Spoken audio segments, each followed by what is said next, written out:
যেই দল আমাদের স্বাধীনতাকে এখন অস্বীকার করতে চাচ্ছে 54 বছর পরে, সে 16ই ডিসেম্বর জন্মের পর থেকে আমরা বিজয় দিবস পালন করে আসছি। জন্মের পর থেকে 26শে মার্চ বাংলাদেশের স্বাধীনতা দিবস আমরা পালন করে আসছি। আজকে যে বা যারাই বা যে কোনো রাজনৈতিক দলই যদি আমাদের স্বাধীনতাকে অস্বীকার করতে চায়, আমাদের বিজয়কে অস্বীকার করতে চায় এবং মুক্তিযুদ্ধকে প্রশ্নবিদ্ধ করতে চায়, আমরা যদি ইতিহাসের পাতায় ফিরে দেখি তাহলে গত বছর স্বৈরাচারী ফ্যাসিবাদী আওয়ামী লীগ যে গণহত্যা চালিয়েছিল, 1971 সালেও জামাতে ইসলামের নেতৃত্বে বাংলাদেশে গণহত্যা চালানো হয়েছিল। এটাই হলো চিরন্তন সত্য। অনেক কিছু যত যাই করুক, এটাকে এই সত্যকে মুছে ফেলা যাবে না।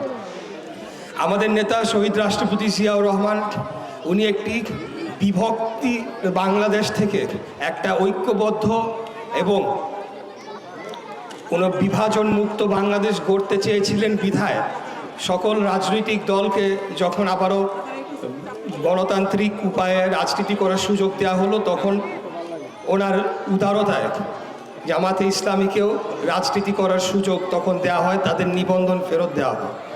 এই কথাটি এজন্যই বললাম যে মুক্তিযুদ্ধকে যদি প্রশ্নবিদ্ধ করা হয়, মুক্তিযুদ্ধকে আওয়ামী লীগ তাদের ব্যক্তিগত সম্পত্তি বানিয়েছিল তাদের অপকর্মকে জায়েজ করার জন্য, কিন্তু তাই বলে কি বাংলাদেশে মুক্তিযুদ্ধ হয় নাই?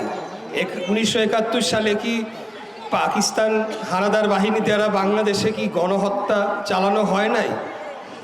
আল বদর, আল শামস, আল রাজাকার বাহিনীরা কি ছিল না? তখনকার পেপার পত্রিকায় কি তাদের বিভিন্ন সময়ের যে বক্তব্য সে তাদের নেতৃবৃন্দ, সেটা কি আমরা এখনো খুঁজলে পাই না?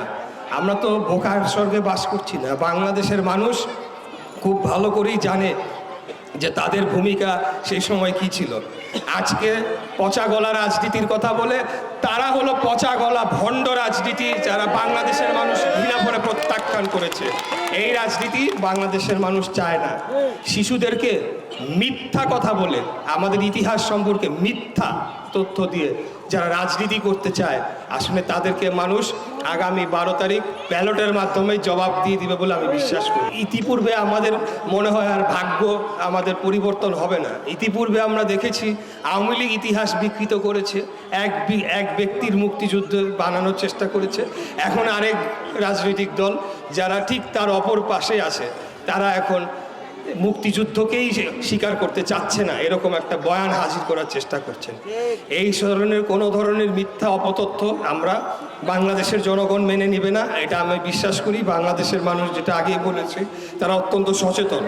আগামী নির্বাচনে সেটা প্রমাণ হয়ে যাবে ইনশাআল্লাহ, আমি বিশ্বাস করি। উপস্থিত সকলকে আবারও ধন্যবাদ জানাচ্ছি। অত্যন্ত দীর্ঘক্ষণ অপেক্ষা করে আমাদের বক্তব্য শুনেছেন, বিশেষ করে শিশুরা, এবং আমি বিশেষভাবে ধন্যবাদ জানিয়ে আমার বক্তব্য শেষ করছি আমাদের আজকের এই অনুষ্ঠানে যারা উদ্যোক্তা রয়েছেন, আমাদের বাড়ি এবং এই ঢাকা দক্ষিণে জাসাসের নেতৃবৃন্দ রয়েছেন।